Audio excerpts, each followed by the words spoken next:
One of the biggest games in the country is going down tonight in Baton Rouge. What does the LSU women's basketball team need to do to upset number one South Carolina tonight? You are Locked On LSU, your daily podcast on the LSU Tigers. Part of the Locked On Podcast Network. Your team every day.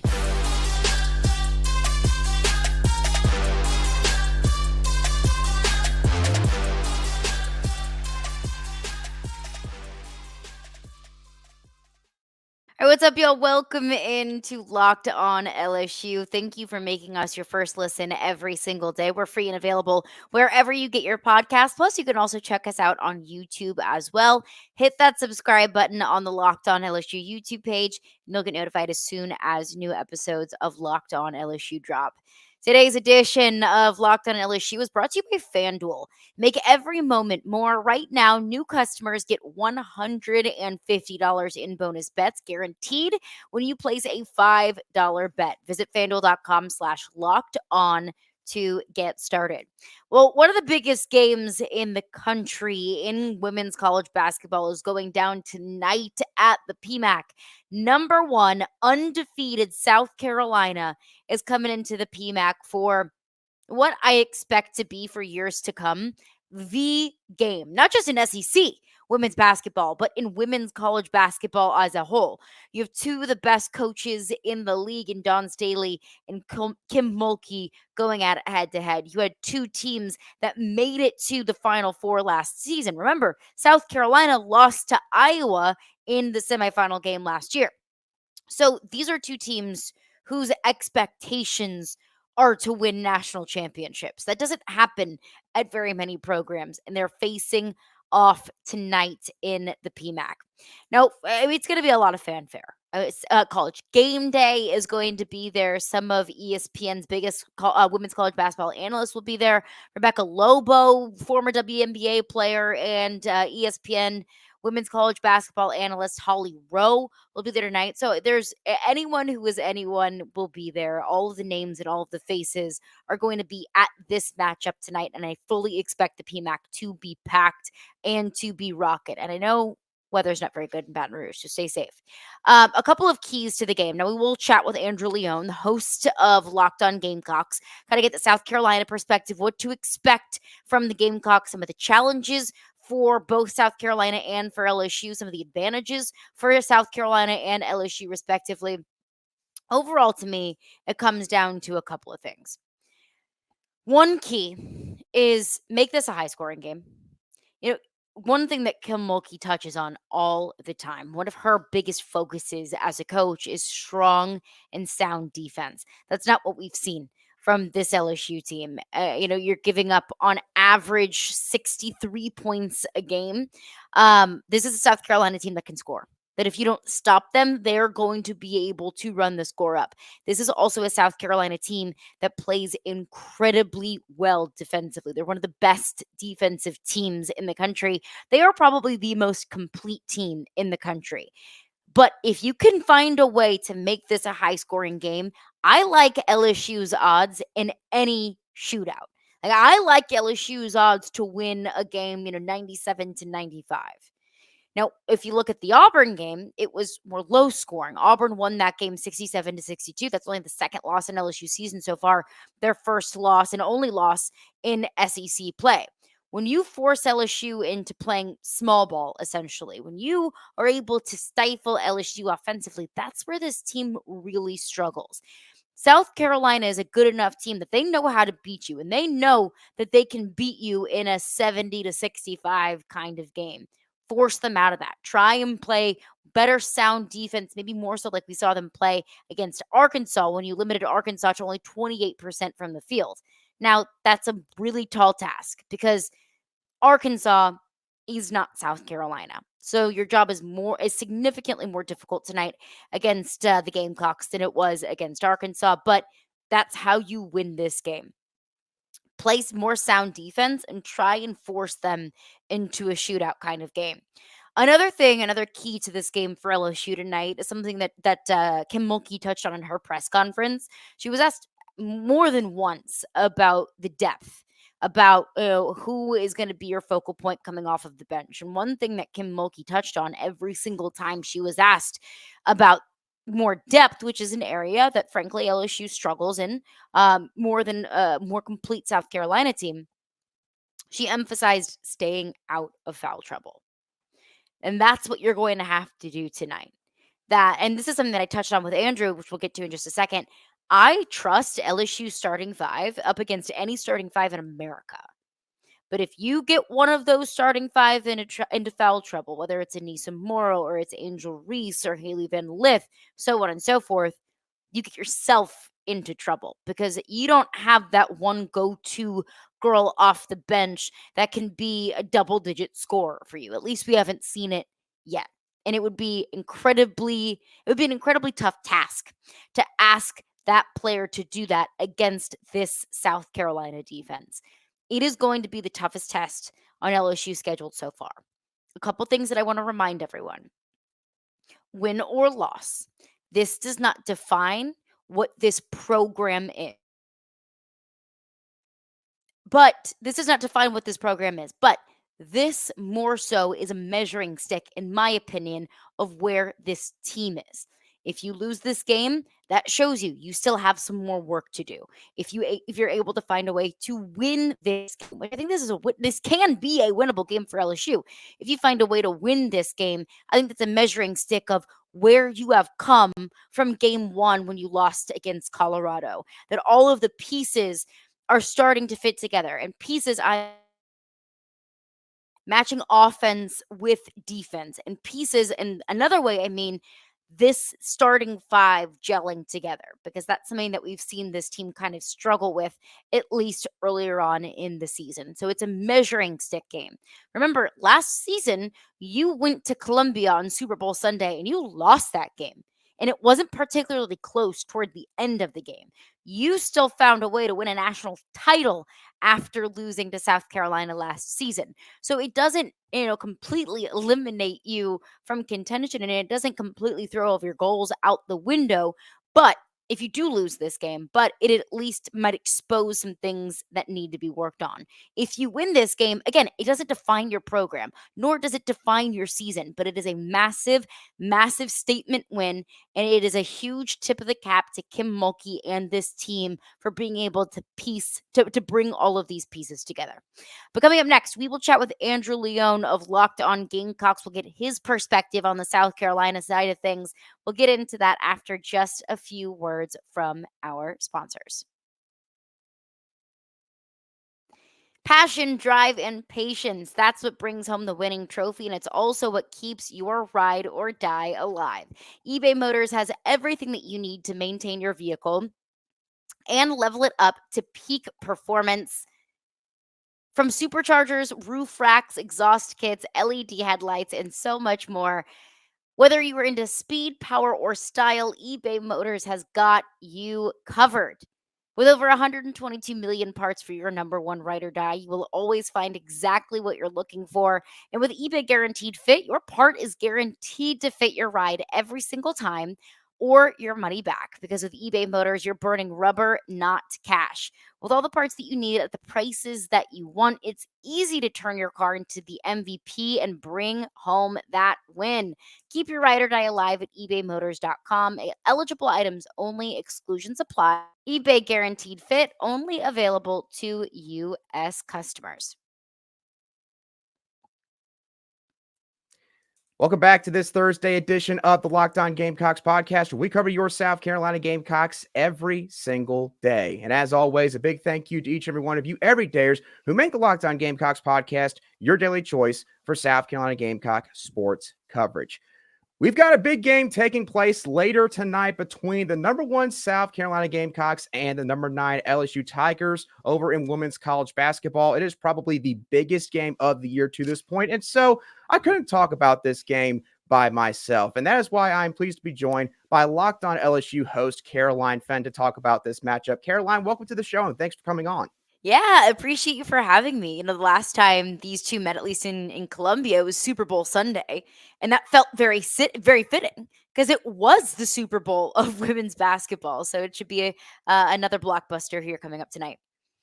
Yeah, you're absolutely right about that. It's becoming one of the bigger matchups in the entire sport, but considering the implications that this game has, both from a conference standpoint and from a potential national title contention standpoint. And we'll be sure to touch on all of that as the season continues to progress. But Caroline, let's start by diving into tonight's game. Let's go into LSU's side of things real quick, because obviously they had some stuff that happened at the beginning of the season that led to some people being concerned. They lost their season opener to Colorado, and then there was the stuff that happened with Angel Reese. Katari Poole wound up leaving the team, is no longer with the Tigers. And there was some people thinking that, maybe LSU, they might have some issues behind closed doors. But that seems to have kind of been mended over the past few weeks. Do you think that that's the case? It was definitely not the start that any of us expected, nor was it the start that I think that they expected within the locker room. But also, when you step away from it and you look at it from a 360-foot view, you had two returning starters. Of course, it was two very good returning starters in Angel Reese and Flage, but you had a lot of new pieces. You had Anissa Morrow coming in from DePaul. You had a Haley Van Lith coming in from Louisville. You had Michaela Williams coming in as a true freshman. You had a lot of new pieces. As you know, as I know, as all of our listeners know, that you can't have five individuals in your starting five. It really truly needs to be a unit. And by the time that the season started, I don't think that they were playing truly as a unit. I think they're starting to try and to find their footing. As you mentioned, Angel Reese was out for 4 games. You were dealing with injuries. You had a lot of shakeup amongst the starting five and amongst this roster. That I think now they're finding the way that they want to play. I mean, offensively, it's the leading offense in all of women's college basketball. They're averaging 92 points a game. Defensively, that's really where LSU needs to start improving, which if you followed any of LSU football this year, that was exactly the story of LSU football. I'm sick and tired of talking about bad defenses. Right. Um, LSU lost to Auburn on the road last week. And I looked at that game. I said, that can either be, really damaging to this season. It can have a domino effect, or this could be the best thing that this team needed, kind of a wake up call.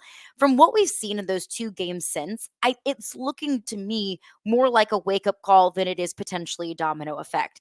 They had a slow start against Alabama in the first half, and they really woke up. Flage, after the game, she said, I saw who was it? It was an Alabama player at 18 points. She said at halftime, I saw that she had 18 points and I said no more, and she stopped it. The 18 points was all she wrote in the first half. So I think that was kind of a wake up call. They scored 26 points in the third quarter.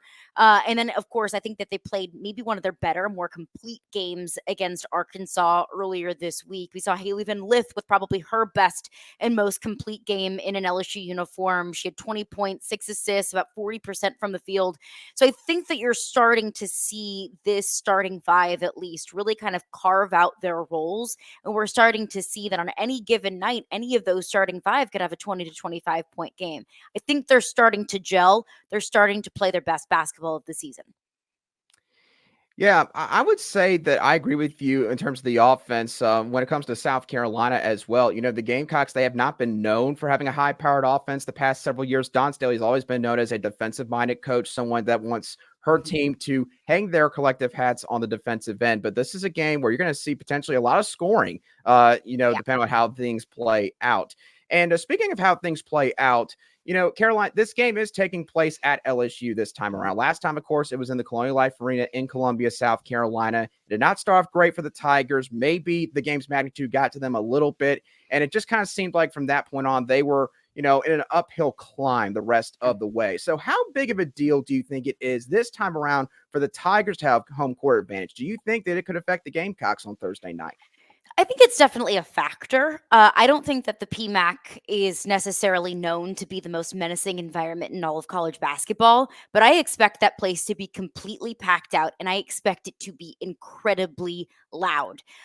There's bad weather in Baton Rouge. There's been flooding around LSU that could potentially have an impact, but really overall, I expect that place to be incredibly packed. I've seen it for men's games, women's games, gymnastics meets, that when there is a high-profile event, which this absolutely falls into that category, LSU fans are going to show up and they're going to show out. I look at South Carolina, though, and it seems like road environments don't phase them. It's what, 27 road wins in a row? That's an insane streak, especially considering wherever that South Carolina team goes, they're going to attract a crowd. Whether it's at Clemson, whether it's at LSU, whether it's at Arkansas, wherever it might be, they're going to attract a massive crowd. So this is something that they're used to. LSU now, this is becoming something that they're used to, that they also draw a massive crowd, that they've been playing on the biggest stages in college basketball. So I do think that it will be a factor, that it's going to be loud, that there's going to be a ton of fanfare. But overall, I think that these are two teams that are used to this, and especially South Carolina, they've proven that they're used to this and they can thrive on the road.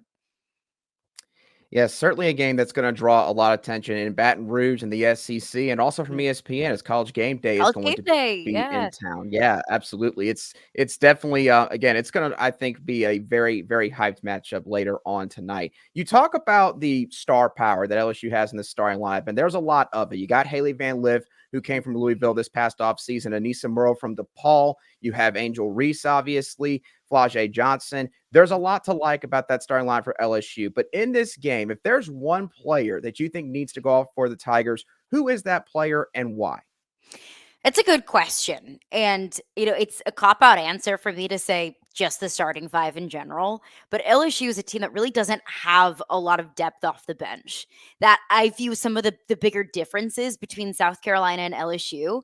I would be willing to put LSU starting five up against any team in America, South Carolina included.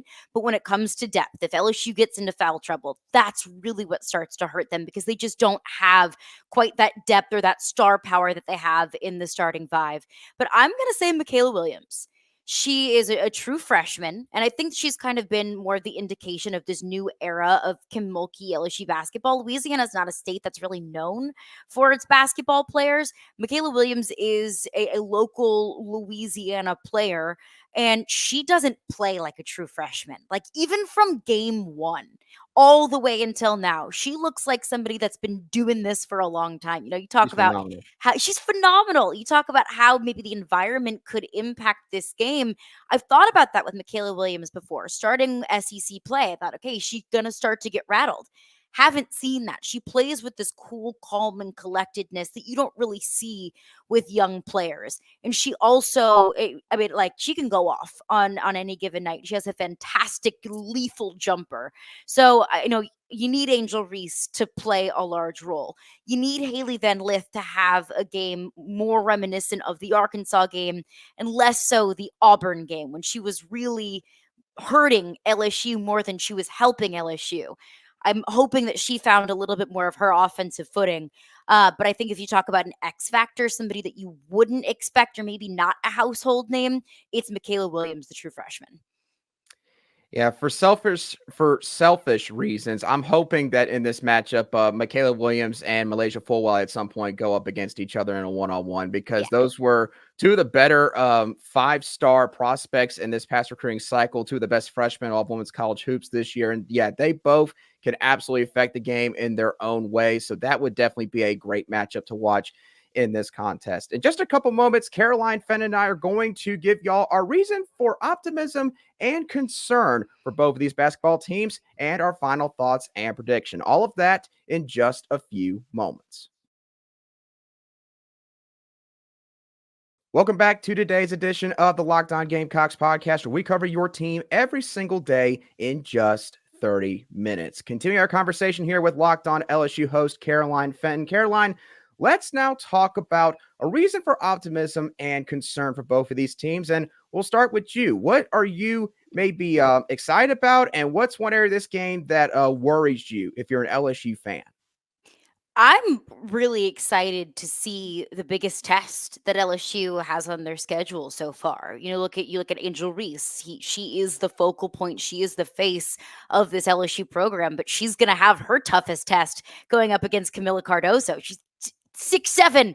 You don't see that very often. I mean, she is literally and figuratively huge for this South Carolina team. So that's going to be a huge test, and I'm intrigued to see kind of how they respond maybe in some adversity, how they're able to keep themselves in this game, how they're able to keep themselves out of foul trouble. Like I mentioned, you don't really have that depth. But my biggest reason for optimism, it may seem obvious, but it's true. It's the fact that I believe that LSU can outscore anybody.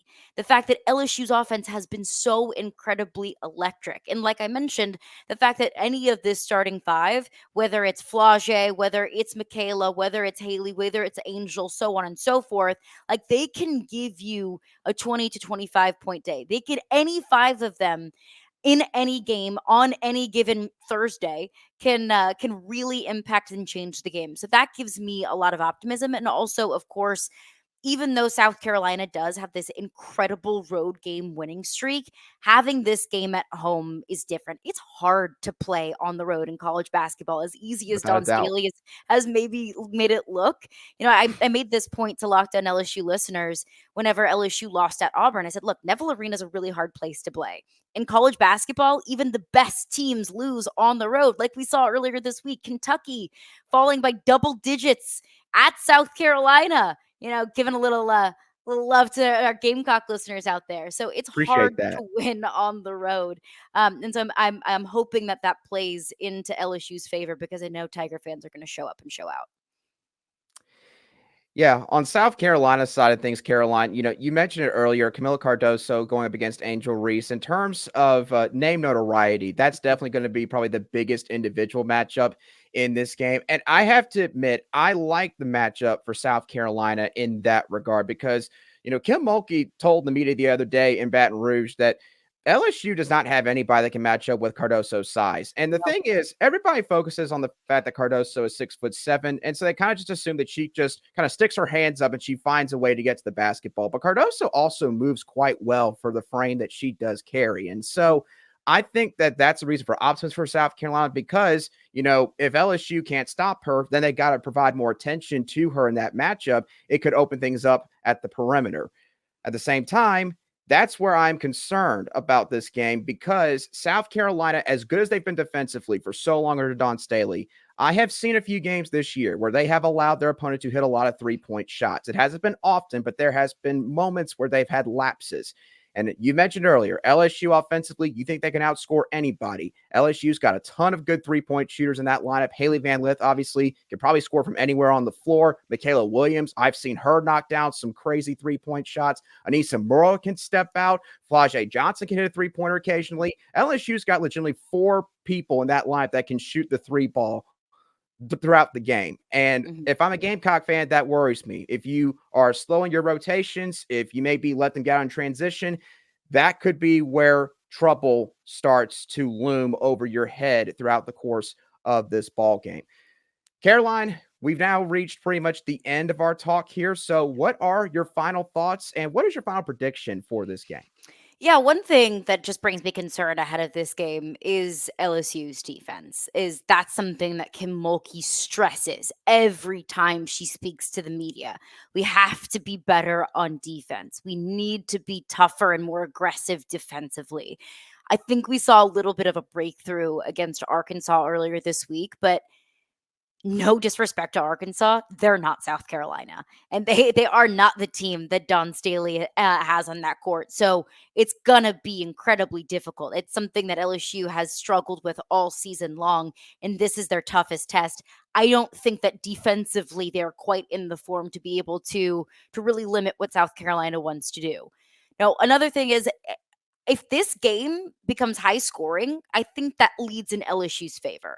That if it gets into a shooting match, like LSU can win it in a shooting match, but if they get limited in their scoring in the 60s, low 70s, that's not a game that I feel confident that LSU can win. Because if you're scoring in the 60s and 70s, that South Carolina defense is stifling your leading scores most likely for the most part. So I'm actually going to lean. We look at these two offenses and we can say that this could be 100 something to 100 something game. I'm actually leaning toward this being a lower scoring game. And I am going to give it to the favor of South Carolina just because I think right now they are playing much cleaner basketball where LSU might still have some identity that they need to iron out. The thing that I think makes South Carolina different this year as a team, it's not just all the new players that they have in their starting lineup, but it's the fact that South Carolina, they now can play a couple different ways on the court. Mhm. I talk about hanging their hat on defense. South Carolina, for the past several years, they've been known as a team that they just feed the ball over to the front court. They give it to an Aaliyah Boston, or they give it to an Asia Wilson or Camila Cardoso, and they would just basically say, go to work, draw fouls, and we're just going to make this basically a slugfest, and we're going to wear our opponents down in a war of attrition. But this year's team is different because they now can actually play with some tempo. They can play in transition. They're not afraid to do that. Raven Johnson, you're going to see times where she's going to get the ball and she's just going to haul butt down the court, and she'll be looking for someone that's open, or she'll just take it right down the driving lane.